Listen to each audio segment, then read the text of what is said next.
안녕하세요.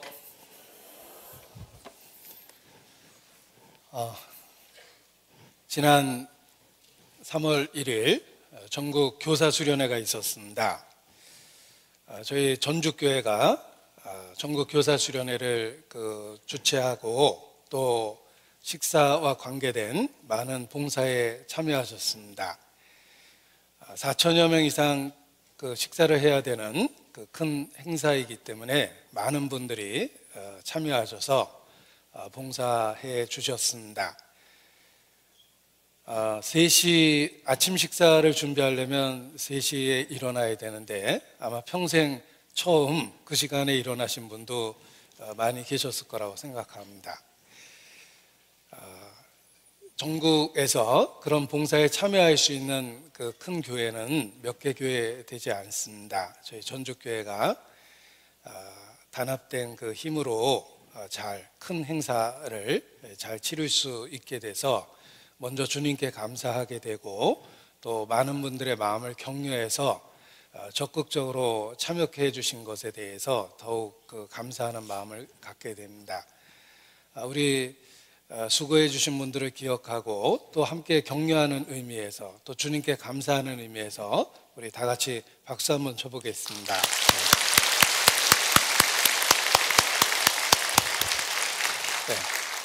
이 시간은 박수만 쳤지만 영원한 세계에 가서는 실질적인 상급을 틀림없이 받게 될 거라고 확신합니다. 다들 수고 많으셨습니다. 함께 기도하시겠습니다. 고마우신 거룩하신 아버지 하나님, 소망 없었던 저희를 예수 그리스도 안에서 하나님의 자녀 삼아 주시고 매일의 삶 속에서 함께해 주시는 것 주님께 감사 찬송을 드립니다. 이 시간도 모이기를 힘쓰라는 주의 말씀을 기억하고 순종하여 하나님 앞에 또 그리스도 예수 안에서 함께 모였습니다. 우리를 고아처럼 버려두지 않겠다는 약속의 말씀을 의지하고 주님만 바라봅니다.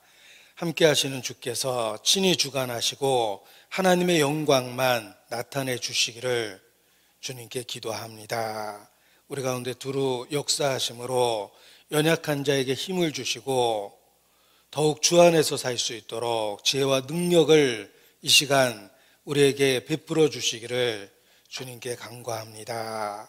여러 병든 자를 주의 은혜로 고쳐주신 것처럼 이 시간 우리 마음과 생각을 살펴주시고 또 우리의 삶을 살펴주심으로 병들고 어그러진 것 또 타협된 것들 주의 능력과 은혜로 온전케 고쳐주시기를 주님께 부탁을 드립니다.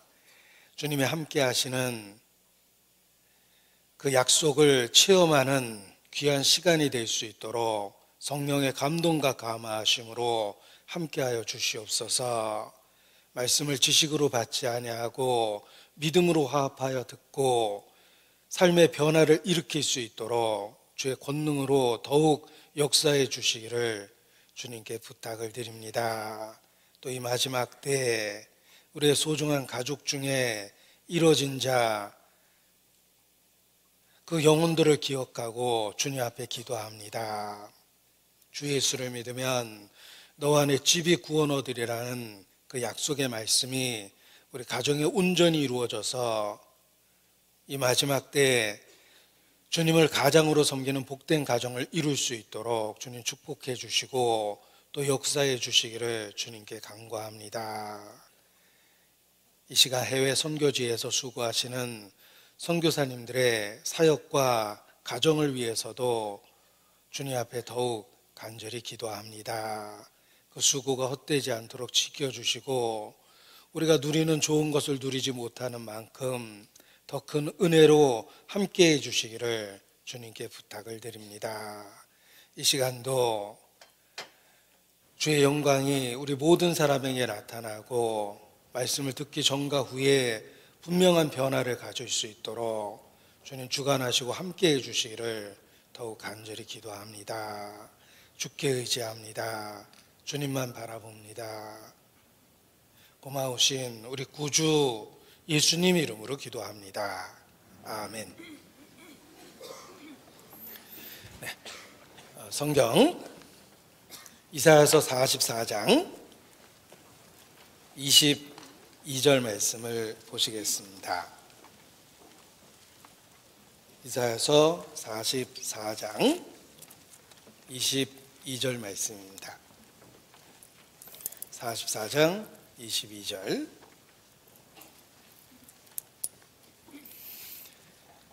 전 21페이지 44장 22절 말씀을 함께 읽겠습니다. 내가 내 허물을 빽빽한 구름에 사라진 같이 내 죄를 안개에 사라진 같이 도말하였으니 너는 내게로 돌아오라. 내가 너를 구속하였음이니라. 성경 암송을 통해서 역사 속에서 많은 성도들이 큰 유익을 얻었습니다. 그들의 간증 속에 성경 암송을 통해서 얻은 유익에 대한 그 간증이 역사 속에 많이 남아 있습니다. 우리도 경험적으로 성경을 암송하면서 필요할 때 그 말씀이 생각나고 또 얼마나 많은 위로를 받았는지 한두 번의 분명한 그 경험을 누구든지 이야기할 수 있다라고 생각합니다. 모든 구절을 외울 수는 없지만 특별히 중요한 구절들은 암송할 때 큰 유익을 얻을 수 있습니다. 혹 암송하고 잊어버릴 수도 있지만 그 내용이 우리 마음에 남게 돼서 필요할 때 생각나고 큰 유익을 얻게 됩니다. 꼭 외워야 될 말씀이 있다면 오늘 읽은 이 본문도 외워야 될 큰 유익을 주는 말씀 중에 하나입니다. 왜냐하면 그리스도 안에서 우리에게 주시는 하나님의 약속이 잘 선포되어 있기 때문에 그렇습니다. 죄사함으로 말미암은 구원을 알게 하리라 라고 말씀하신 것처럼 이 말씀 속에 그리스도를 통해서 우리에게 주시는 죄사함의 언약이 들어있기 때문에 그렇습니다. 복음, 그리스도를 통해서 주시는 하나님의 은혜입니다. 특별히 복음과 관련된 약속의 말씀들은 외워야 하지만 실제 여러 가지 마음에서 생기는 의문과 의심 그리고 유혹으로부터 자신을 지켜낼 수 있습니다. 소망에 관한 이유를 묻는 자들에게 대답할 것을 항상 예비하라라고 말씀을 통해서도 일깨워 주셨습니다. 우리 양심이 때로 우리 자신에게 내가 어떻게 구원을 받았느냐고 물어볼 때가 있습니다. 내가 정말 구원을 받았냐 아니면 구원받았다고 스스로 생각하는 거냐. 우리 양심도 그렇게 물어볼 때가 있고 우리 주변에 있는 구도자도 구원의 확신을 어떻게 가질 수 있는지 물어보기도 합니다. 그리고 뿐만 아니라 시험하는 자 사탄은 끊임없이 우리에게 의문과 의심을 던집니다. 하나님하고의 관계를 이간하는 것이 사탄의 역사입니다. 따라서 하나님의 말씀에 대한 의문을 품게 합니다. 이러한 모든 시험으로부터 우리 자신을 지키기 위해서도 특별히 복음, 그리스도 안에서 주시는 하나님의 은혜의 약속에 대한 말씀들은 성도로서 꼭 외우는 것이 필요합니다. 복음을 외우면 말씀이 육신이 되는 경험을 하게 됩니다. 주야로 묵상한다라고 표현할 때 어떻게 묵상할 수 있는가? 첫 번째 대답은 반복입니다. 묵상은 반복을 통해서 이루어지는 것입니다. 하나님의 말씀을 외우려고 할 때 반복하게 되고 자연스럽게 주야로 묵상하게 됩니다. 그 묵상을 통해서 말씀 하나하나가 체화, 우리의 삶의 일부분이 됩니다. 예수님도 말씀이 육신이 되신 분이며 우리도 복음에 대한 말씀을 암송하면서 말씀이 우리의 삶의 일부분이 되는 것을 경험하게 되며 궁극적으로 삶의 변화로 나타납니다.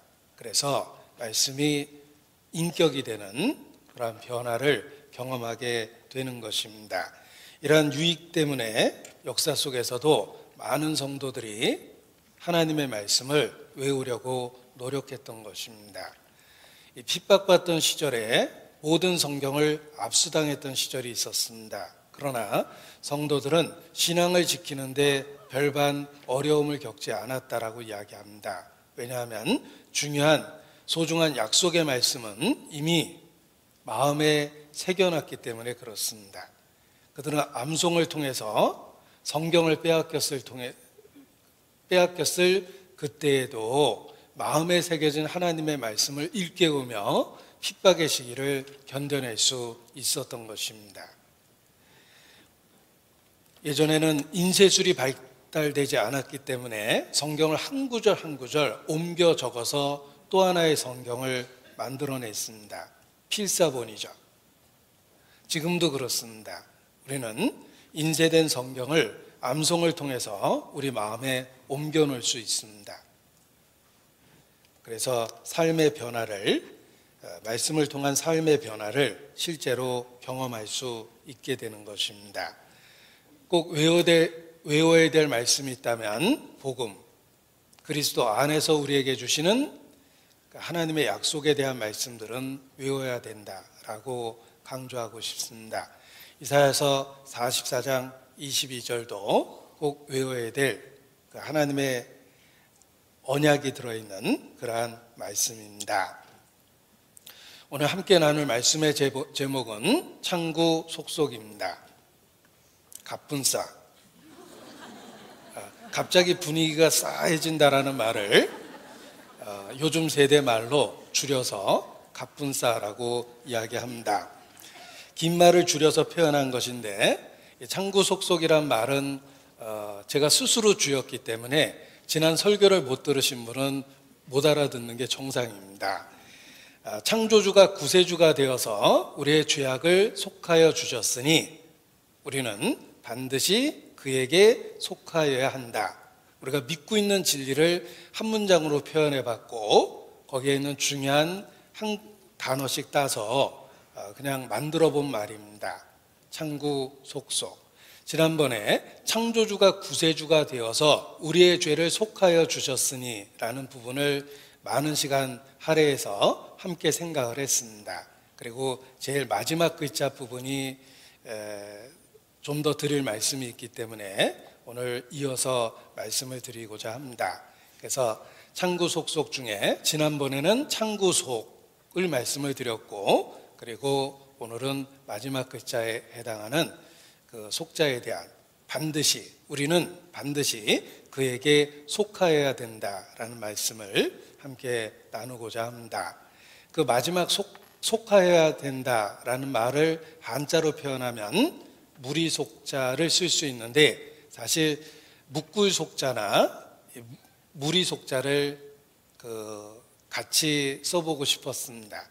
그리스도에게 묶여 있어야 되며 그리고 그에게 속한 무리 속에 우리도 함께 있어야 된다라는 의미를 갖고 있기 때문에 한자로 표현하면 묶을 속자를 쓸 수도 있고 또 무리 속자도 쓸 수 있다라고 이렇게 생각을 했습니다. 제 자신이 노트에 창구 속속 이렇게 가끔 써놓고 중요한 진리를 늘 마음에 품고 살려고 노력을 합니다. 마치 원자력 발전소의 원자로 가장 중요한 핵심 부분이 있는 것처럼 우리가 믿고 있는 진리의 원자로와 같은 핵심적인 부분이라고 생각을 합니다. 창조주가 구세주가 되셔서 우리의 죄를 속하여 주셨으니 이것은 하나님이 하신 일입니다. 그리고 우리가 저절로 구원을 받는 것은 아닙니다. 우리가 반드시 반응해야 될 부분이 있습니다. 그것을 믿음이라고 이야기하는데 바로 그리스도에게 속해야만 하는 것입니다. 하나님이 하신 일이 있고 그리고 우리가 반드시 해야 될 부분이 있는 것입니다. 오늘 본문도 그렇습니다. 오늘 본문을 하나님의 하신 일만 읽어보겠습니다. 내가 내 허물을 빽빽한 구름에 사라진 같이 내 죄를 안개에 사라진 같이 도말하였고 내가 너를 구속하였음이니라. 이것이 하나님의 하신 일입니다. 그리고 끝이 아닙니다. 우리가 반드시 반응해야 될, 해야 될 부분이 들어 있습니다. 너는 내게로 돌아오라. 자, 하나님께서 예수 그리스도를 보내셨고 그의 죽음과 부활을 통해서 영원한 속죄를 이루셨습니다. 그렇다고 졸고 있는 우리가 저절로 구원을 받는 건 아닙니다. 우리가 반드시 해야 될 일이 있습니다. 반응이 있습니다. 너는 내게로 돌아오라 입니다. 그래서 오늘 드릴 말씀이 창구 속속의 마지막 그 속자에 해당하는 우리가 반드시 그에게 속해야 된다라는 부분을 이야기 드리고자 하는 것입니다. 22절에 우리의 허물과 죄를 도말하셨고 구속하셨다. 바로 이것이 하나님께서 하신 일입니다. 어떻게 그 놀라운 일을 이루셨는가? 23절에 보면 여호와께서 이 일을 행하셨으니 구속의 역사를 이루셨습니다. 하늘아 노래할지어다. 땅의 기쁜 곳들아 높이 부를지어다. 산들아 삼림과 그 가운데 모든 나무들아 소리내어 노래할지어다. 이것이 찬송의 내용입니다. 구속의 역사를, 구원의 역사를 노래하는 것. 여호와께서 이 놀라운 일을 행하셨습니다. 여호와께서 인생에게 행하신 그 기이한 일을 인하여 그를 찬양할지어다. 시편에 반복되는 표현입니다. 우리는 그 기이한 일이 무엇인지 증언할 수 있습니다. 그 역사의 수혜자이기 때문에 그렇습니다. 천사는 증언하거나 간증할 수 없습니다. 왜냐하면 그리스도의 사역은 천사를 위한 것이 아니기 때문에 그렇습니다.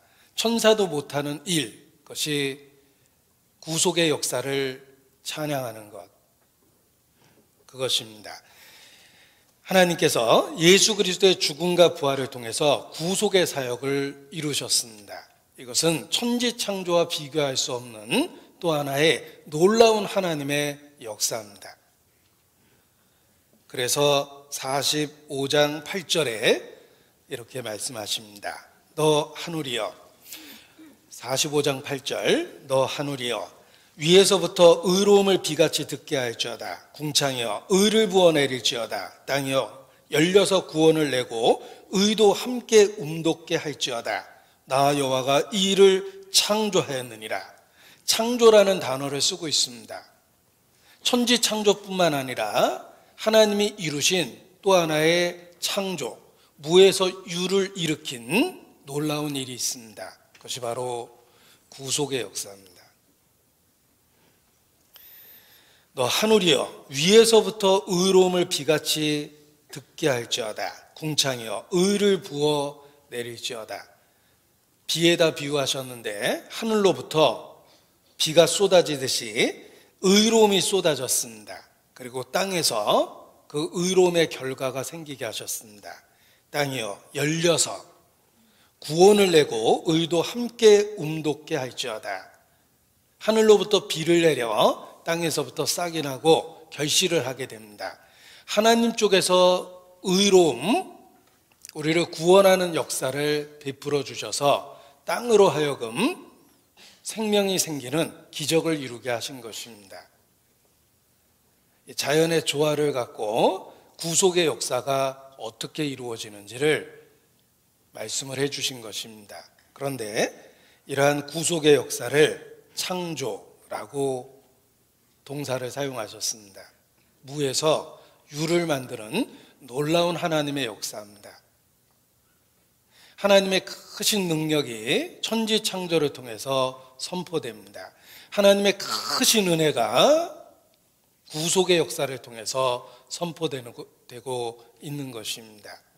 하나님께서 참으로 인생에게 기이한 일을 행하셨습니다. 내가 내 허물을 빽빽한 구름에 사라진같이 내 죄를 안개에 사라진같이 도말하였고 구속하였음이니라. 이것이 새로운 창조라고 표현된 놀라운 구속의 역사입니다. 하나님께서 이 모든 일을 행하셨습니다. 자, 그렇다고 우리가 저절로 구원을 받는 것은 결코 아닙니다. 너는 내게로 돌아오라 라고 우리가 해야 할 일을 분명하게 알려주셨습니다. 하나님은 구속의 역사를 완성했고 우리가 해야 될 일은 너는 내게로 돌아오라 이것입니다.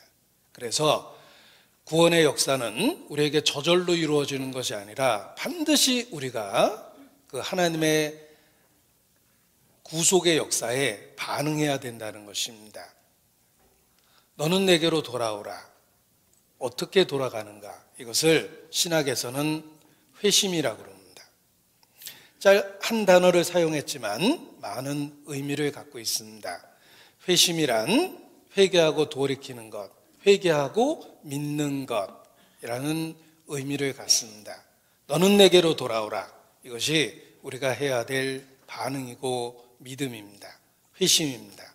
회개와 믿음입니다. 단지 자신의 죄를 슬퍼하고 자책하는 것으로 끝내면 안 됩니다. 그것은 사실 멸망한 가룟 유다가 가장 잘했습니다. 자기 죄를 슬퍼하고 자책하는 것을 가장 잘한 사람은 가룟 유다입니다. 얼마나 잘했냐면 자기 목에 밧줄을 걸고 높은 곳에서 뛰어내렸습니다. 배가 터져서 죽었다고 되어 있습니다. 예수님을 팔았던 은 30은 한 푼도 못 썼어요. 양심의 가책 때문에. 돈 때문에 팔았지만 막상 예수님을 팔고 난 이후에는 양심의 가책 때문에 돈 한 푼도 못 썼습니다. 그리고 자살했습니다. 혹 우리 가운데 자기 죄에 대한 자각만 있고 예수께 돌이키지 않는 사람만 있다면 사실 또 하나의 가룟 유다와 같을 뿐입니다. 우리는 반드시 죄를 슬퍼할 뿐만 아니라 구속의 역사를 이루신 주님께 돌아가야만 합니다. 너는 내게로 돌아오라. 이것이 우리가 해야 될 일입니다. 그래서 구속의 역사에 대한 우리의 반응은 회심, 회개와 믿음이다. 이렇게 말씀드릴 수 있습니다. 사도행전 20장입니다. 사도행전 20장.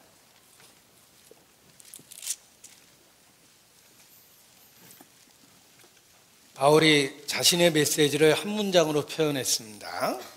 사도행전 20장 21절입니다. 사도행전 20장 21절.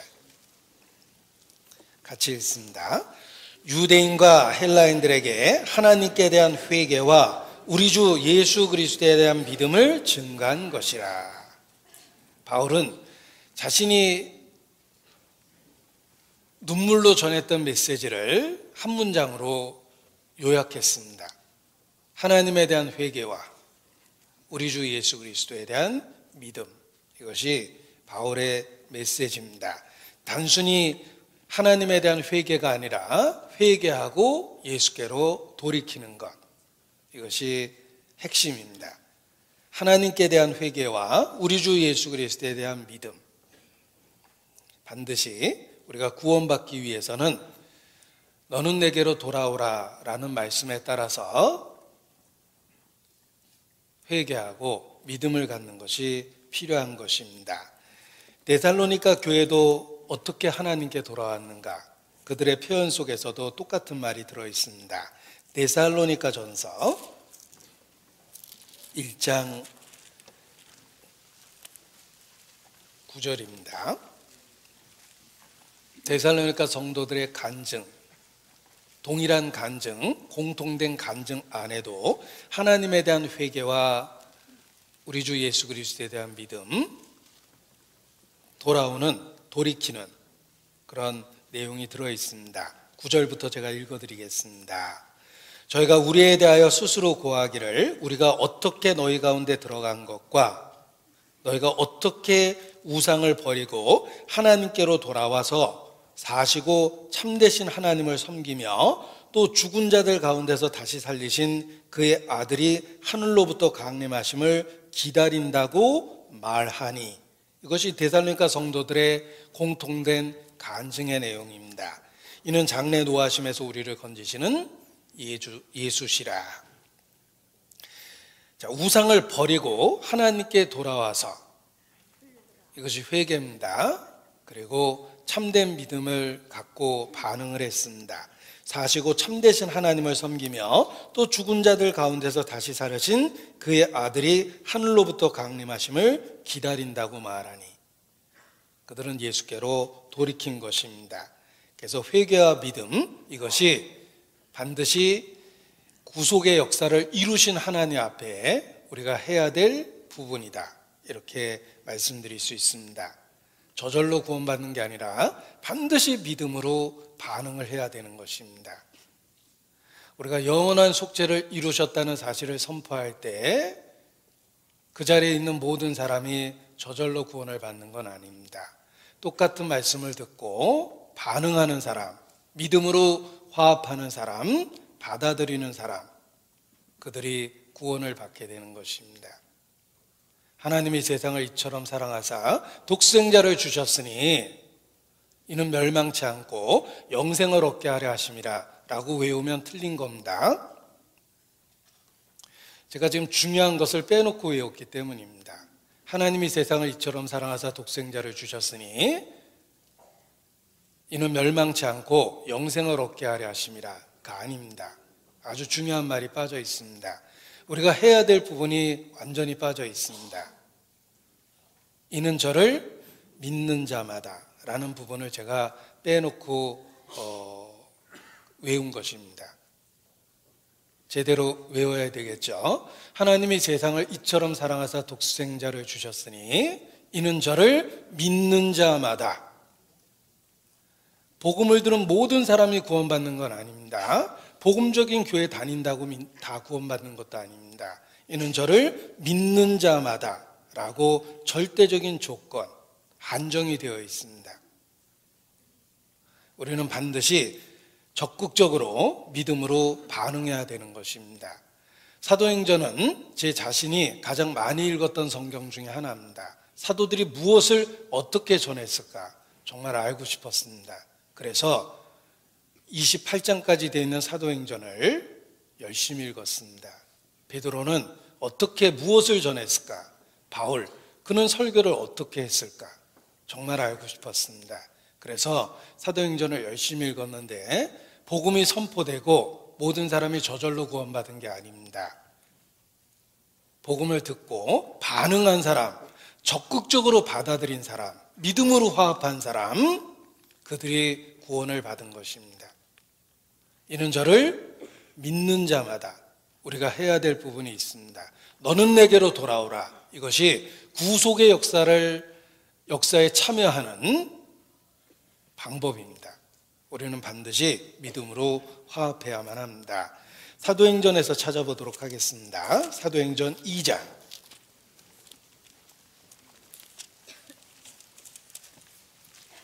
사도행전 2장 36절. 베드로의 긴 설교입니다. 36절. 그런즉, 베드로가 이제 결론을 내고 있죠. 이스라엘 온 집이 정령할지니 너희가 십자가에 못 박은 이 예수를 하나님이 주와 그리스도가 되게 하셨느니라 하니라. 이것이 복음의 핵심입니다. 너희가 죽인 그 예수를 하나님이 주와 그리스도가 되게 하셨다. 자, 이러한 복음의 선포 앞에 우리가 구원받기 위해서 해야 될 우리의 반응이 이어집니다. 저희가 이 말을 듣고 마음에 찔려 베드로와 사도들에게 물어 가로되 형제들아 우리가 어떡할꼬 하거늘. 자, 복음을 들었습니다. 그럼 어떡합니까? 그때 반드시 회개하고 믿으라는 권유가 뒤따릅니다. 베드로가 가로되 너희가 회개하여 각각 예수 그리스도의 이름으로 세례를 받고 죄 사함을 얻으라. 그리하면 성령을 선물로 받으리니. 너희가 회개하여 각각 예수 그리스도의 이름으로 세례를 받고 죄 사함을 얻으라. 회개와 믿음, 복음에 적극적으로 반응해야 될 것을 권유하고 있는 것입니다. 3장 19절 사도행전에서만 좀 찾아보도록 하겠습니다. 3장 19절 앞에 미리 알게 하신 것을 이와 같이 이루셨느니라. 그리스도를 통해서 속죄 사역을 이루셨습니다. 그러므로 자, 우리가 해야 될 반응이 있습니다. 너희가 회개하고 돌이켜 너희 죄 없이함을 받으라. 너희가 해야 될 일이 있죠. 회개하고 돌이켜 너희 죄 없이함을 받으라. 복음에 대해서 반드시 반응해야 됩니다. 이디오피아 내시가 구원을 받았습니다. 사도행전 8장 사도행전 8장 이디오피아 내시 36절입니다. 35절부터 보면 빌립이 입을 열어 이 글에서 시작하여 예수를 가르쳐 복음을 전하니, 이디오피아 내시는 복음을 듣고 믿음으로 적극적으로 반응했습니다. 회개와 믿음으로 반응했습니다. 길 가다가 물 있는 곳에 이르러 내시가 말하되 보라 물이 있으니 내가 세례를 받음에 무슨 꺼리낌이 있느뇨. 37절 생략된 부분이 나눠져 있습니다. 빌립이 가로되 내가 마음을 온전히 하여 믿으면 가하니라. 대답하여 가로되 내가 예수 그리스도께서 하나님의 아들인 줄 믿노라 하고 세례를 받은 것입니다. 말씀을 듣고 세례를 받았다는 말은 복음을 받아들이고 적극적으로 반응했다는 것입니다. 그래서 이디오피아 내시가 구원을 받고 고국으로 돌아갈 수 있었습니다. 두아디아 성의 자주장사였던 루디아도 그렇습니다. 사도행전 16장 그 예들을 찾아보도록 하겠습니다. 사도행전 16장 15절 루디아입니다. 루디아와 그 집이 다 세례를 받고 16장 15절 저와 그 집이 다 세례를 받고 우리에게 청하여 가로되 만일 나를 주 믿는 자로 알거든 내 집에 들어와 유하라 하고 강권하여 있게 하니라. 말씀을 듣고 적극적으로 믿음으로 반응했습니다. 그 믿음으로 반응했기 때문에 주의 이름을 부르고 세례도 받고 가정도 개방하는 희생을 감수해낸 것입니다. 또 사도행전 16장 32절 빌립보성의 간수 집안입니다. 32절 주의 말씀을 그 사람과 그 집에 있는 모든 사람에게 전하더라. 밤 그 시에 간수가 저희를 데려다가 그 맞은 자리를 씻기고 자기와 그 권속이 다 세례를 받은 후 저희를 데리고 자기 집에 올라가서 음식을 차려주고 저와 온 집이 하나님을 믿었으므로 크게 기뻐하니라. 역시 단지 복음을 듣고 끝낸 것이 아니라 복음을 듣고 적극적으로 믿음으로 화답했다는 것입니다. 하나님께서 구속의 사역을 그리스도를 통해 완성했다고 우리가 저절로 구원을 받는 것은 결코 아닙니다. 너는 내게로 돌아오라. 말씀을 듣고 믿음으로 화합하고 반응할 때 비로소 구원이 우리 개인에게 유효해지는 것입니다. 그래서 단지 지식적인 동의가 아니다. 복음을 듣고 알고 이해했습니다. 속된 말로 구원만 똑 따먹은 게 아닙니다. 그런 구원은 없습니다. 그리스도께서 구속을 완성하셨기 때문에 우리는 그리스도에 대하여 믿음으로 적극적으로 화답하고 반응해야 됩니다. 모든 구원 얻은 성도는 믿음으로 적극적으로 반응했습니다. 반드시 자신의 믿음을 행동으로 표현했다는 것입니다. 입으로 고백하고 외적으로는 그리스도의 이름을 부르고 세례도 받고, 그리고 그들은 그 후 모이기를 힘썼고 가정을 개방하고 희생도 감수했습니다. 복음을 듣고 우리가 해야 될 일이 있는 것입니다. 지혜는 그 행한 일로 인하여 옳다함을 얻느니라. 그것이 지혜라는 걸 어떻게 합니까? 지혜라고 포장된 독이 들어있는 가르침도 세상에 많습니다. 우리가 믿고 있는 진리, 그 진리가 참으로 하나님께로부터 왔다는 것을 어떻게 합니까? 지혜는 그 행한 일로 인하여 옳다함을 얻느니라. 복음을 듣고 참으로 믿는다면 여러 가지 행동, 외적 변화로 반응하게 돼 있는 것입니다. 아이라도 그 동작으로 자기의 품행에 청결하며 정직한 여부를 나타내느니라. 아이도 행동으로 마음과 생각에 무엇이 들어있는지 표현하게 된다는 것입니다. 비록 아이라도. 찾아보도록 하겠습니다. 잠언 20장입니다. 잠언 20장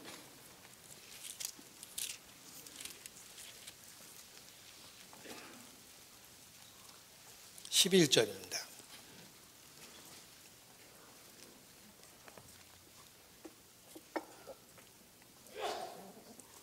잠언 20장 11절 같이 읽습니다. 비록 아이라도 그 동작으로 자기의 품행에 청결하며 정직한 여부를 나타내느니라. 외적 행동으로 마음에 품고 있는 것을 드러내게 된다는 것입니다. 정말 예수 그리스도를 믿게 되면 외적 동작으로, 행동으로, 여러 가지 행동으로 자신의 믿음이 표현되게 되어 있습니다. 그래서 교회도 나오고 말씀도 읽게 되고 교제에 참여하게도 되며 또한 자신의 일부분을 기꺼이 희생하려는 마음도 표현되는 것입니다. 지혜는 그 행한 일로 인하여 옳다함을 얻느니라. 참으로 그 마음의 지혜를 받아들였다면 외적 행동으로 그러한 변화를 나타내게 되어 있습니다. 그래서 복음을 들으면 첫 번째 반응은 입으로 시인하고 마음으로 믿는 것입니다. 그래서 어떻게 구원을 얻는가라고 혹 물어보면 내가 만일 내 입으로 예수를 주로 시인하고 또 하나님께서 그를 죽은 자 가운데서 살리신 것을 내 마음에 믿으면 구원을 얻으리니 사람이 마음으로 믿어 의에 이르고 입으로 시인하여 구원에 이르느니라. 로마서 10장 9절 10절 말씀. 그 말씀을 많이 인용하게 되어 있습니다. 복음을 들었다고 구원받는 게 아닙니다. 적극적으로 믿음으로 반응해야 되며 믿음으로 받아들이게 되면 반드시 여러 행동으로 자신이 받아들였다는 것을 표현하게 됩니다. 그래서 첫 번째는 마음으로 믿게 되면 입으로 시인하게 된다는 것입니다. 그리고 그 외에 여러 외적 행동으로 자신이 믿게 되었다는 것을 나타내게 되어 있습니다. 혹 말씀을 듣기 전에 내가 믿으려고 해도 이거 하라 저거 하라라고 할까봐 내가 못 믿겠다라고 그렇게 표현하는 분이 있습니다. 그래서 어떤 전도자가 그러면 그냥 믿기만 하시고 아무것도 하지 말라고. 그래도 되냐고. 그래도 된다고. 그래서 믿는다고 선언했답니다. 그리고 자기가 믿는다고 선언했기 때문에 관심을 갖고 더 살펴보고 듣게 되고 더 알게 됐습니다. 그리고 복음이 무엇인지 정말 마음에 경험하게 됐습니다. 그런데 어느 날 고민 가득한 얼굴로 스스로 찾아왔답니다. 지난번에 약속한 거 그거 취소해달라고. 내가 아무것도 안 하려고 하니까 그게 불가능하다는 걸 알았다고 이렇게 고백을 했다라는 일화가 있습니다. 그렇습니다.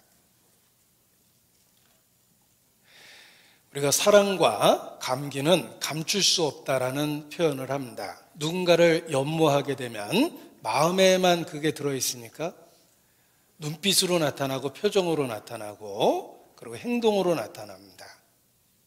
감춰진 연정을 숨길 수가 없습니다.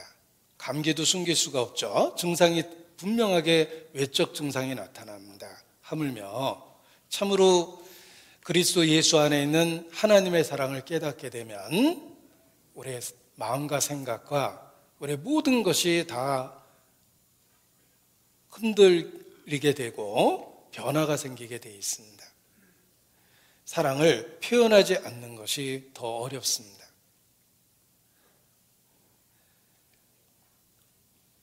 진리를 받아들이면 하나님의 사랑에 대한 감동과 감격으로 뭔가를 하려는 삶의 변화들이 안 나타날 수 없다는 것입니다. 그리고 그 그러한 수고, 번거로움, 희생, 이 모든 것들이 놀라운 것은 즐거움으로 받아들여진다는 것입니다. 부모와 자녀의 관계가 그렇습니다. 세상 편하게 살려면 옛날 어른들 말에도 무자식 상팔자라는 경험적인 말이 있습니다. 편하게 사는 것이 목표라면 결혼도 하지 말고 그냥 혼자 살아야 됩니다. 편하게 살려면. 편하게 사는 게 목표라면 사실 사람보다는 선택할 수 있었다면 돼지가 낫겠죠. 돼지는 죽는 순간까지 편하게 살 수 있습니다. 왜냐하면 불편하면 살 빠지니까 주인도 살 빠질 일은 안 시킵니다. 그냥 가만히 있으면 됩니다. 편하게 사는 것이 우리의 삶의 목표는 아닐 겁니다. 자녀를 낳아서 번거롭고 희생하는 것도 있지만 그 자녀 때문에 내 삶에 의미가 있고 가치가 있습니다. 사랑하는 사람이 생겼기 때문에 아침에 일하는데도 의미가 있어요. 밥을 먹어도 같이 먹기 때문에 의미가 있고 기쁨이 있는 겁니다. 아무리 맛있는 음식도 벽 보고 혼자 먹어보십시오. 한순간에 눈물이 픽 납니다. 우리가 사랑하는 사람 때문에 수고하고 번거로운 것도 즐거움으로 받아들일 수 있습니다. 저는 개인적으로 친구 없습니다. 전화 오는 친구도 없고 전화하는 친구도 없습니다. 이렇게 인간성이 좋은데 친구 없는 게 신기하지 않으세요?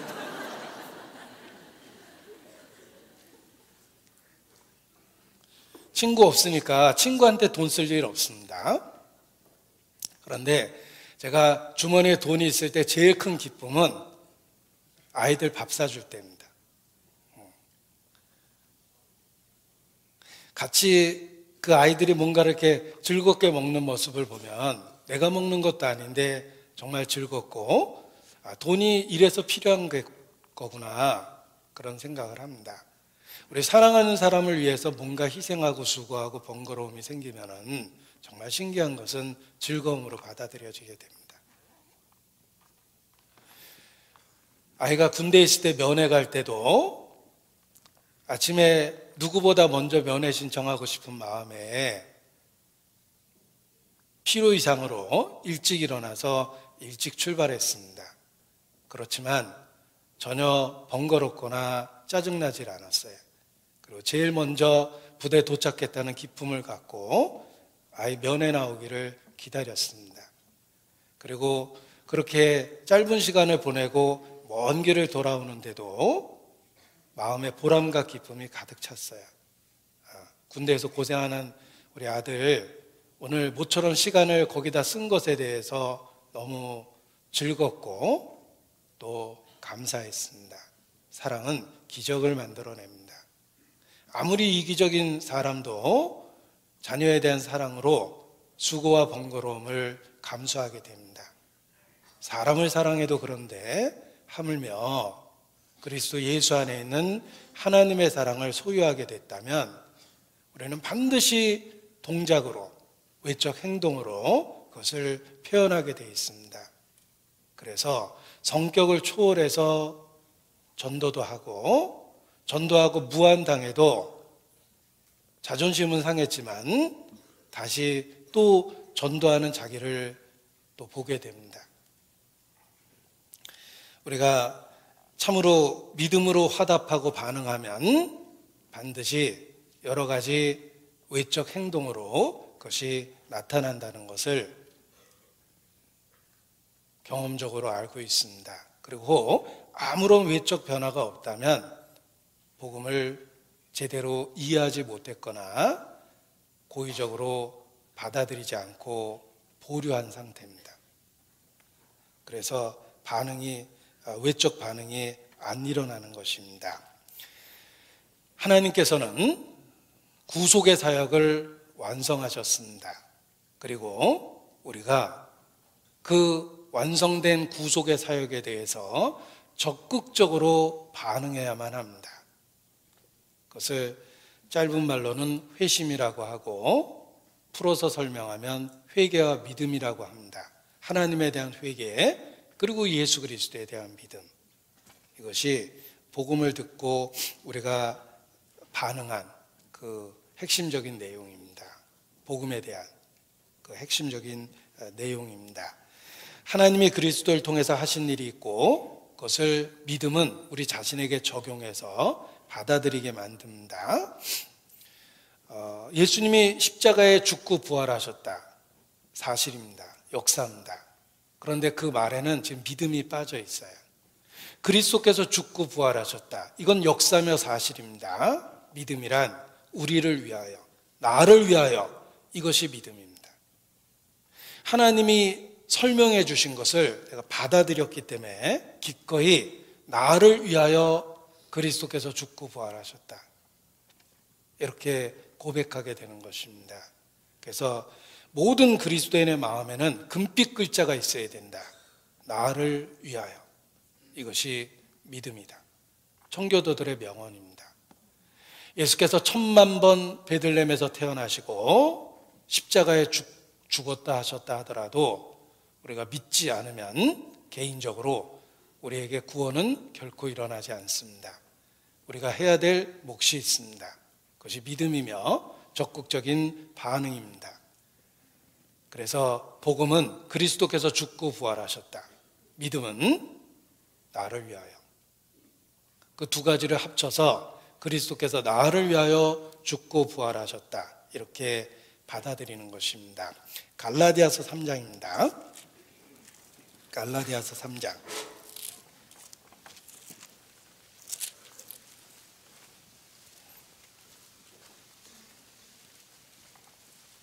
13절.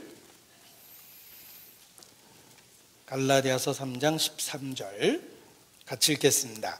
그리스도께서 우리를 위하여 저주를 받은 바 되사 율법의 저주에서 우리를 속량하셨으니 기록된 바 나무에 달린 자마다 저주 아래 있는 자라 하였습니다. 자, 예수님은 십자가에 못 박혔습니다. 역사입니다. 그리고 저주받은 겁니다. 왜냐하면 성경 신명기 21장 23절에 나무에 달린 자는 하나님께 저주받은 자라고 선언되어 있기 때문입니다. 예수께서 저주를 받으셔서 십자가에 못 박혔습니다. 이건 역사입니다. 사실입니다. 믿음이 무엇입니까? 그리스도께서 우리를 위하여 저주를 받은 바 되사. 우리를 위하여가 믿음으로 반응한 거예요. 그리스도의 죽음을 자기와 연결시켜서 받아들인 것, 이것이 믿음입니다. 나를 사랑하사 나를 위하여 자기 몸을 버리신 하나님의 아들을 믿는 믿음. 갈라디아서 2장 20절. 그렇습니다. 우리 개인에게 적용하고 받아들인 것이 바로 믿음입니다. 오래전 군대에서 군종의 설교를 들었습니다. 군대에서 종교 활동을 하는 국가에서 월급을 주는 군종 장교가 있습니다. 군복을 입었고 장교 계급을 달았습니다. 설교를 너무 은혜롭게 하셔가지고 감동을 받아서 쫓아가서 인사를 했습니다. 목사님 오늘 말씀 너무 잘 들었습니다. 감사합니다. 인사했더니 그분이 뜻밖의 이야기를 하셨습니다. 저 목사 아닙니다. 그럼 뭔데요? 저 중입니다. 그러더라고요. 군종 목사가 있고 군승이 있습니다. 근데 군법에 의해서 둘 다 장교 계급을 달았고 군복을 입었고 했기 때문에 제가 군승을 못 알아본 거예요. 더 놀랐습니다. 중이 왜 성경 얘기해요? 제가 이렇게 물어봤습니다. 예수님은 사랑의 하신으로 온 인류를 위해서 자기를 희생했다고 이렇게 말씀하셨기 때문에 그렇습니다. 중이 왜 성경 얘기해요? 하고 물었더니 그분이 하시고 가신 말씀이 제 마음에 오랫동안 남았습니다. 예수는 하나님의 아들 아닙니까? 나도 성경 좋은 말씀이기 때문에 자주 있습니다. 그러고 이렇게 가시더라고요. 중도 성경을 보는구나. 그래서 성철 스님도 성경 읽었다고 얘기하신 거구나. 알긴 아는구나. 근데 안 믿는구나. 라는 걸 그때 알았어요. 예수님이 하나님의 아들이고 인류를 위해서 죽었다는 얘기 못 들어본 사람은 거의 없을 겁니다. 어디선가 들어봤겠죠. 관심이 없어서 기억이 안 나는 거고 관심이 없어서 안 믿는 겁니다. 알긴 아는데 듣긴 들었는데.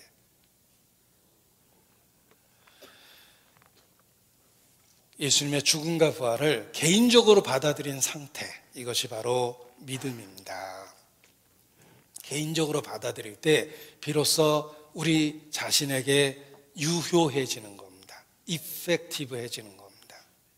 골로새서 믿음이 무엇인지 잘 표현되어 있습니다. 골로새서 2장 12절 제가 읽어드립니다. 골로새서 2장 12절 너희가 세례로 그리스도와 함께 장사한 바 되고 또 죽은 자들 가운데서 그를 일으키신 하나님의 역사를 믿음으로 말미암아 그 안에서 함께 일으키심을 받았느니라. 또 너희의 범죄와 육체의 무할례로 죽었던 너희를 하나님이 그와 함께 살리시고 우리에게 모든 죄를 사하시고, 또 3장 1절 그러므로 너희가 그리스도와 함께 다시 살리심을 받았으면 위의 것을 찾으라. 3절 이는 너희가 죽었고 너희 생명이 그리스도와 함께 하나님 안에 감추었음이니라. 우리 생명이신 그리스도께서 나타나실 그때 너희도 그와 함께 영광 중에 나타나리라. 함께라는 말이 정말 많이 나오죠. 예수님의 고난, 죽음, 부활, 승천, 재림 그 모든 걸 언급하면서 그리스도와 함께라는 말이 강조되고 있습니다. 이것이 믿음이에요. 예수님의 탄생, 고난, 죽음, 부활, 승천, 재림과 관련해서 자기와 관련이 있다는 걸 받아들인 것, 이것이 믿음으로 반응한 겁니다. 이것이 우리가 하나님 앞에 해야 될 일입니다. 적극적으로 믿음으로 반응하는 것. 골로새서 1장 28절입니다. 1장 28절 같이 읽겠습니다. 우리가 그를 전파하여 각 사람을 권하고 모든 지혜로 각 사람을 가르침은 각 사람을 그리스도 안에서 완전한 자로 세우려 함이니. 바울은 대중적인 설교는 했지만 모든 사람이 그리스도와 각각의 관계가 있다는 것을 잘 알았습니다. 믿음이란 하나님과 1대1의 관계를 갖는 것입니다. 그래서 각 사람이라는 걸 강조한 거예요. 하나님과 1대1의 관계로 우리는 믿음으로 화합해야 됩니다. 그리스도께서 죽고 부활하셨다라는 고백이 아니라 그리스도께서 나를 위하여 죽고 부활하셨다고 고백을 해야 됩니다. 그것이 그리스도와 함께하는 믿음입니다. 그 믿음으로 구원이 우리 마음에 이루어지는 것입니다. 전도 집회 때마다 제가 소개하는 찬송이 있습니다. 험한 십자가에 주가 흘린 피를, 그 다음 가사가 중요합니다.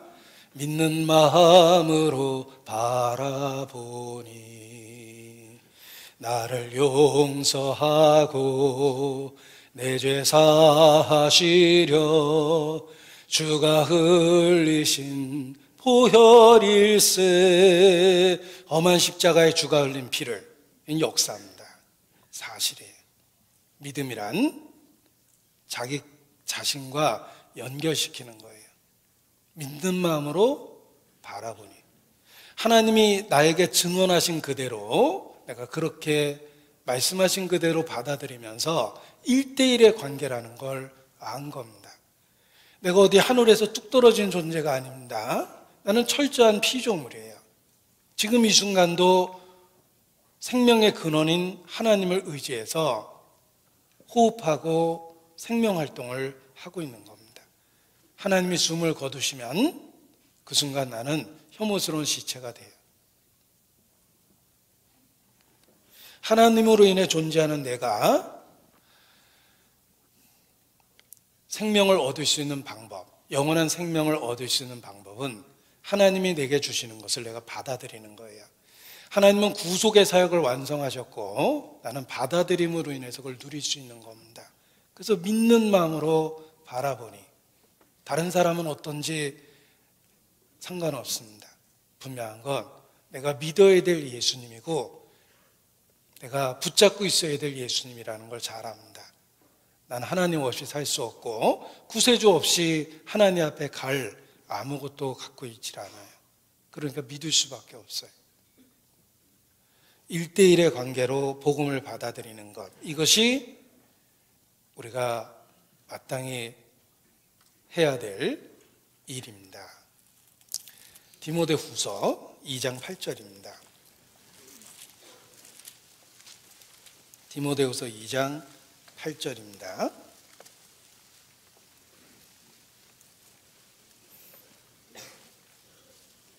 디모데후서 2장 8절. 나의 복음과 같이 다윗의 씨로 죽은 자 가운데서 다시 살으신 예수 그리스도를 기억하라. 바울은 복음을 정말 사랑했고 복음을 붙잡고 있었습니다. 그래서 나의 복음 이렇게 표현한 겁니다. 헬라어로 하나님을 데오스라고 그럽니다. 그런데 헬라어로 기록된 신약 성경은 데오스라는 하나님이라는 단어를 독자적으로 쓴 경우보다는 나의, 우리의 이런 대명사 소유격을 갖고 우리 하나님이라고 표현한 부분이 훨씬 더 많습니다. 그 이유는 하나님하고의 관계가 지극히 개인적이기 때문에 그렇습니다. 나의 하나님, 우리의 하나님, 소유격을 통해서 애정과 사랑과 소속을 표현한 겁니다. 그것이 신앙입니다. 예수님은 나의 예수님이고 복음은 나의 복음이에요. 그 개인적인 고백이 복음을 우리 자신에게 유효하게 만드는 것입니다. 입으로 고백하고 마음으로 시인해야 됩니다. 그래서 누구든지 내 음성을 듣고 문을 열면 내가 들어가 그로 더불어 먹고 그는 나로 더불어 먹으리라. 문을 열면 개인적으로 받아들여야 된다는 뜻입니다. 예수께서 영원한 속죄를 이루었다고 우리가 저절로 구원받는 게 결코 아닙니다. 반드시 믿음으로 화합해야 되고 그것이 우리의 몫이라는 걸 아셔야 돼요. 에베소서 3장입니다. 에베소서 3장 17절.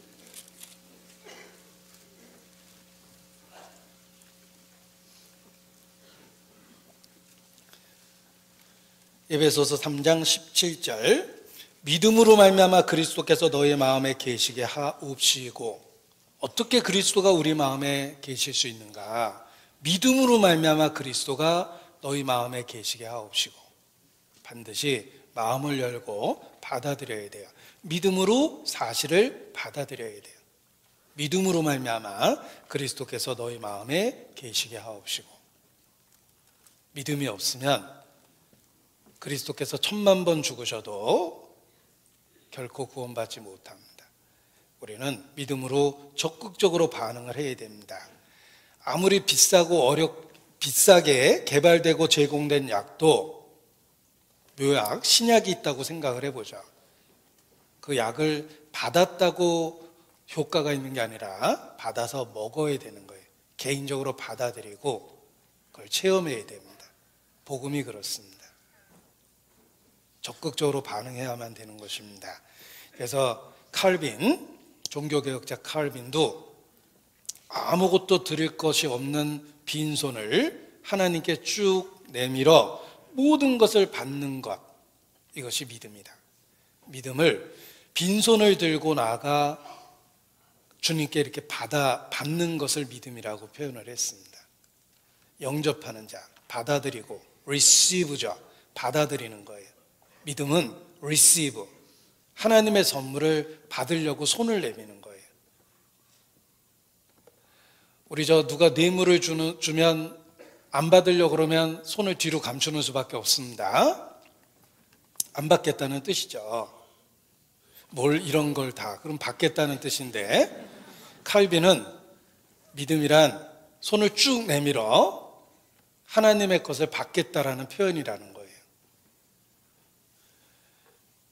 우리는 반드시 믿음으로 반응해야 됩니다. 나는 생명의 떡이다. 나를 먹지 않으면 생명이 없다 그러셨어요. 아주 원색적인 표현을 쓰셨습니다. 예수님을 먹어야 된다고 그랬죠? 나는 생명의 떡이다. 먹어야 되는 거예요. 반드시 개인적으로 받아들이고 반응해야 되는 것입니다. 적극적으로 반응해야 하지만 믿음의 진실성이 드러나고 삶의 변화가 일어납니다. 그래서 우리가 주 예수를 믿으면 구원을 얻는다고 얘기할 때 그 믿음이라는 단어가 어떤 의미를 갖는가를 많은 분들이 고민을 했어요. 그러니까 칼빈도 빈손을 내밀어서 하나님이 주시는 걸 받아들이는 손과 같다라고 이렇게 표현한 겁니다. 그런 표현이 즉흥적으로 나왔다고 생각하지는 않으시죠? 많은 고민을 한 겁니다. 믿음이 도대체 뭘까? 성경을 읽으면서 그거를 고민하면서 찾아낸 표현입니다. 우리는 적극적으로 반응해야 됩니다. 자, 청교도 1화에 믿음을 표현한 또 다른 좋은 말이 있습니다. 지금은 창문을 투명한 유리로 만들고 그러는데 옛날에는 유리로 만들기가 어려웠거나 아니면 가격이 너무 고가였어요.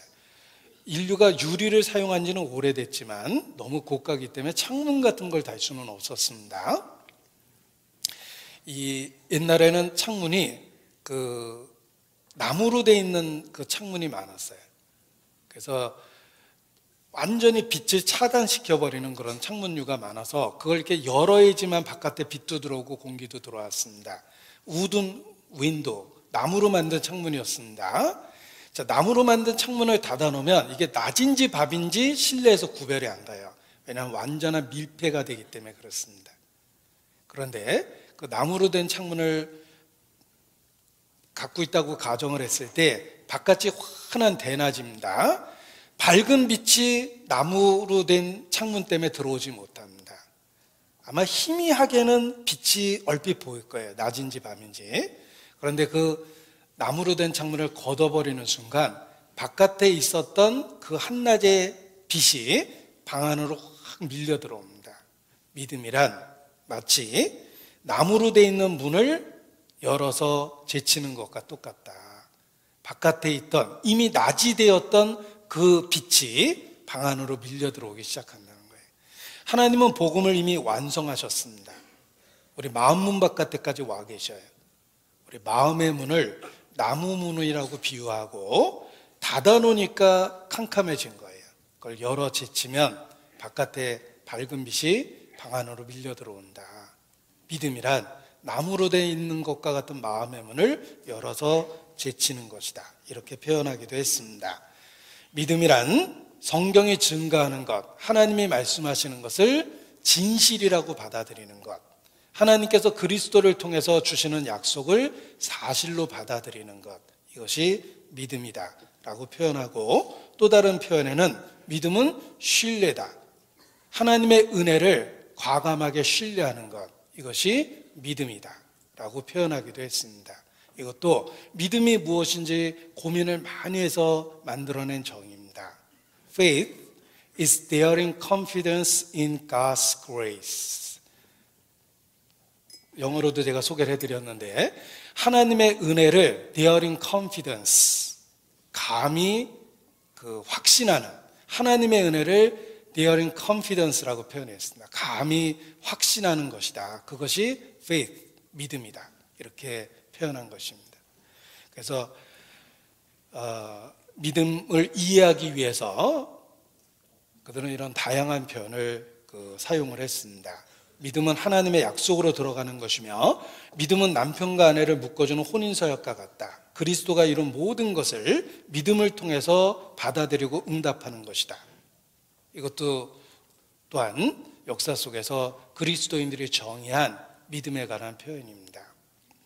자, 그리스도인은, 저는 이렇게 정의하고 싶습니다. 그리스도인은 하나님의 부르심에 적극, 온 마음으로 응답한 사람이다. 그리스도인은 하나님의 부르심에 응답한 사람입니다. 너는 내게로 돌아오라. 돌아갈 수밖에 없는 하나님께 돌아간 사람, 그 부르심에 응답한 사람, 이렇게 말씀드릴 수 있습니다. 그래서 창조주가 구세주가 돼서 죄악을 속하여 주셨으니 마지막 속자가 우리가 반드시 해야 될 일인 것입니다. 창구 묶을 속, 그리스도와 자신을 묶어야 되고, 무리 속, 그 무리 속에 속해 있어야 되는 겁니다. 그리스도에게 묶여 있어야 돼요. 붙잡고 놓으면 안 됩니다. 사도행전 11장입니다. 사도행전 11장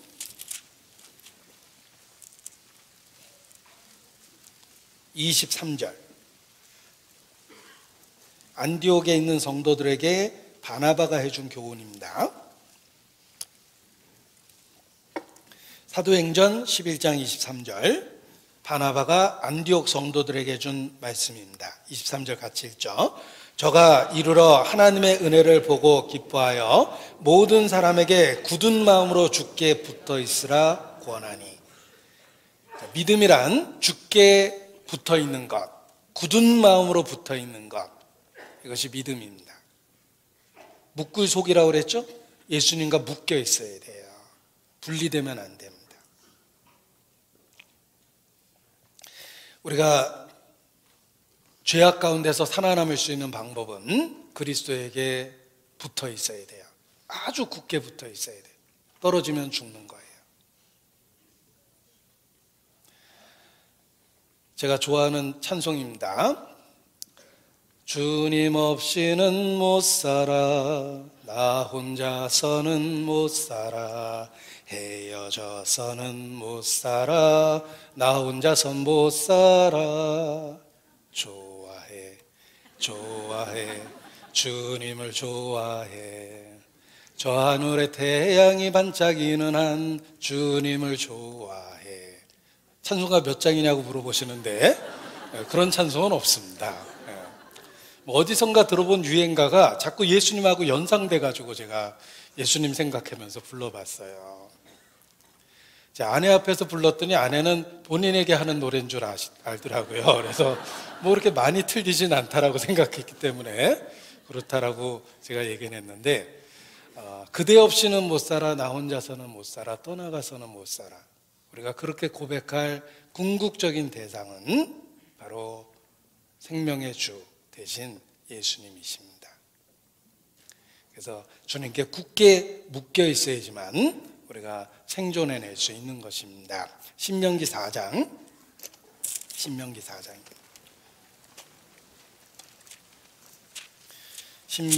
4장 4절.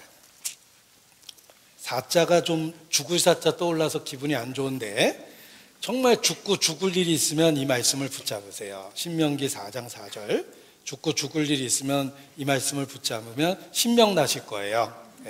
4장 4절 같이 읽자. 오직 너희의 하나님 여호와께 붙어 떠나지 않은 너희는 오늘까지 다 생존하였느니라. 정말 죽고 싶은 일이 있으면 주님께 붙잡고 매달리세요. 주님 없으면 못 살겠다고 붙어서 매달려야 돼요. 그것이 광야 같은 세상에서 생존해낼 수 있는 유일한 방법입니다. 주님께 붙어 있어야 돼요. 주 없이 살 수 없네, 나 혼자 못 서리.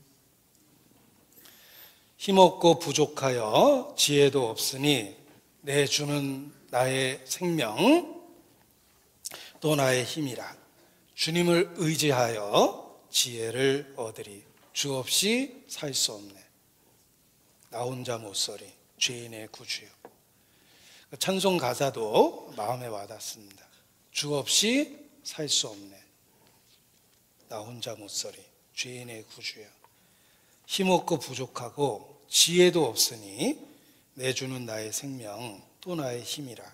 주님을 의지하여 지혜를 얻으리. 주님께 붙어 있어야지만 우리가 생존해낼 수 있는 것입니다. 제가 묶을속자라고 그랬으니까 주님께 묶여 있어야 됩니다. 그런데 또 다른 한자로는 무리속자이기도 합니다. 우리가 예수님을 참으로 믿는다면 믿는 무리 속에 그 무리 속에 함께 있어야만 합니다. 우리는 단지 믿으라고 부르심을 받은 것이 아니라 소속되라고 부르심을 받은 것이다. 바로 교회에. 왜냐하면 교회는 예수 그리스도의 몸이기 때문에 그렇습니다. 주님에게 붙어 있다는 것을 구체적으로 표현하면 그 무리 속에 속해 있는 것입니다. 그래서 교회를 어머니라고 생각하지 않는 사람은 하나님을 아버지라 부를 자격이 없다라고 오래전부터 그 청교도들이 그렇게 고백을 한 것입니다. 우리가 예수님께 묶여 있다면 주님의 몸된 교회 안에 소속돼 있어야 됩니다. 그래서 사도신경을 외울 때도 성도가 서로 교통하는 것과 라는 고백이 들어가 있습니다. 그것은 우리의 신앙 고백 안에 반드시 들어있어야 될 내용입니다. 혼자서는 결코 자신의 신앙을 지킬 수 없습니다. 무리 안에, 주의 이름을 부르는 무리 안에 함께 있어야지만 신앙이 지켜질 수 있는 거예요. 디모데후서 2장 22절입니다.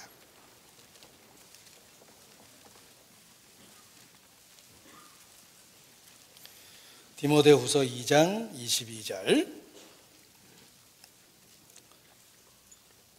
같이 읽겠습니다. 또한 내가 청년의 정욕을 피하고 주를 깨끗한 마음으로 부르는 자들과 함께 의와 믿음과 사랑과 화평을 좇으라. 여기 승리 생활의 비결이 들어있습니다. 첫 번째는 피하고, 두 번째는 함께. 세상을 피해야 되고 범죄의 현장, 유혹의 현장을 피해야 됩니다. 금묵자학이라고 옛 어른들도 더러운 것을 가까이 하면 더럽게 될 거라고 얘기하셨습니다.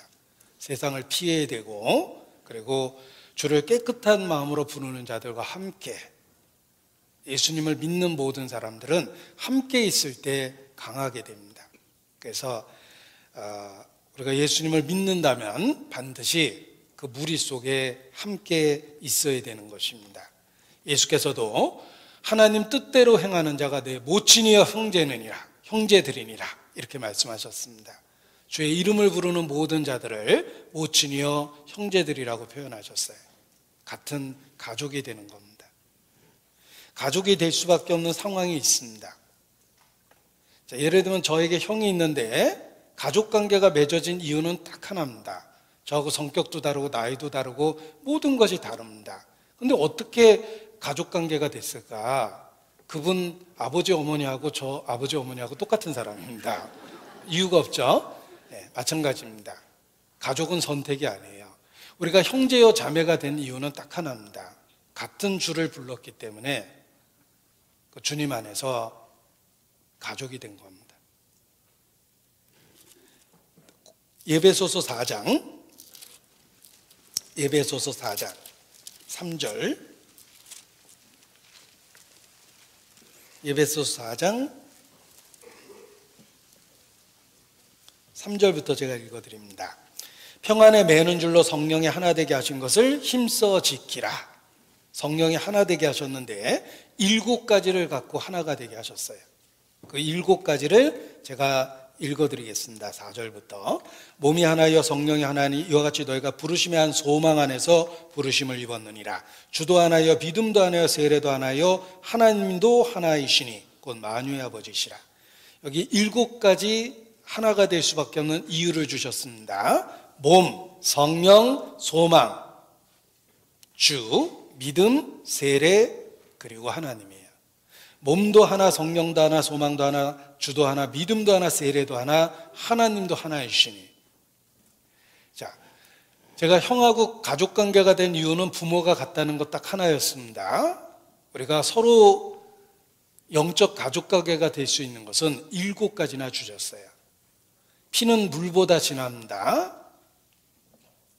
성령은 피보다 진합니다. 이 세상의 가족관계는 7, 80이라는 한정된 기간 안에 있습니다. 그러나 영적인 가족관계는 영원히 유지될 관계예요. 형제여 자매입니다. 그래서 피는 물보다 진하고 성령은 피보다 더 진하다라고 이야기하는 것입니다. 우리가 그리스도 안에서 서로 하나가 됐다는 것을 기억하셔야 됩니다. 고린도전서 12장을 보겠습니다. 고린도전서 12장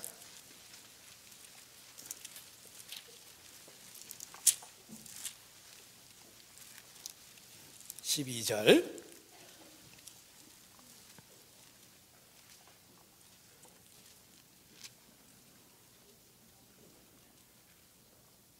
12절을 같이 읽겠습니다.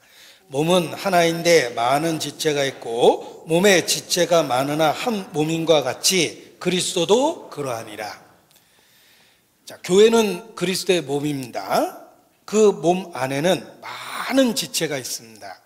그 많은 지체는 한 몸 안에 들어있는 거예요. 우리는 예수 그리스도 안에서 하나입니다. 그런데 각각의 지체처럼 모양이 다르다는 거예요. 이 몸의 비유는 우리가 살아있는 한 결코 기억에서 지울 수가 없습니다.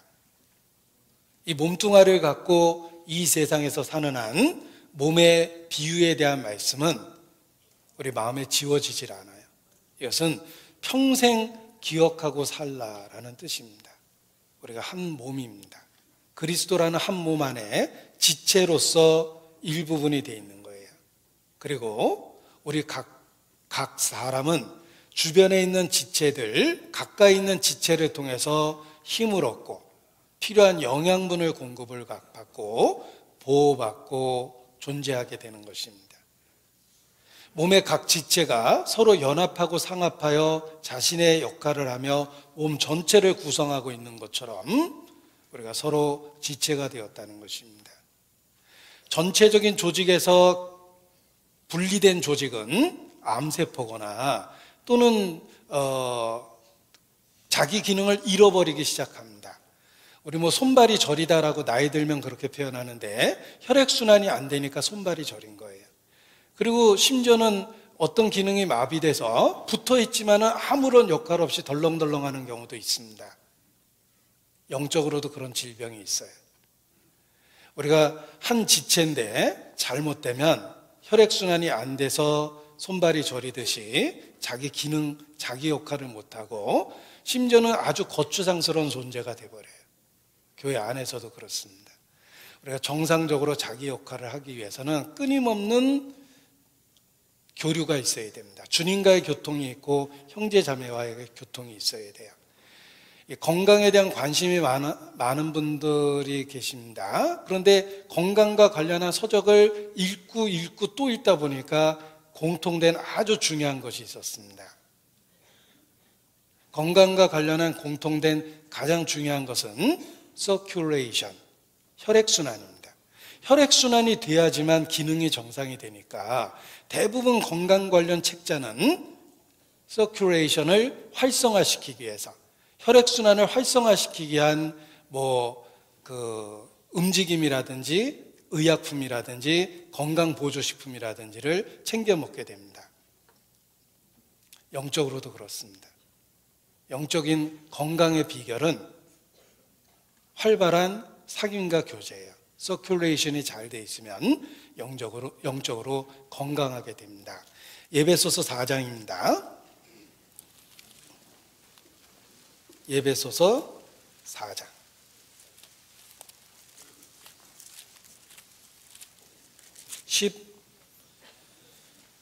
15절 16절, 에베소서 4장 15절 16절 같이 읽겠습니다.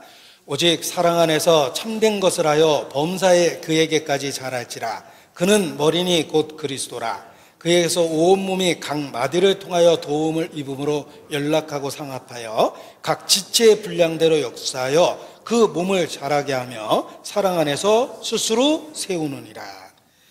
그에게서 온 몸이 각 마디를 통하여 도움을 입음으로 연락하고 상합하여 각 지체의 분량대로 역사하여 그 몸을 자라게 하며 사랑 안에서 스스로 세우느니라.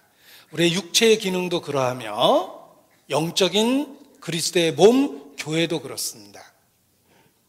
각 마디를 통하여 도움을 입음으로 연락하고 상합하는 것,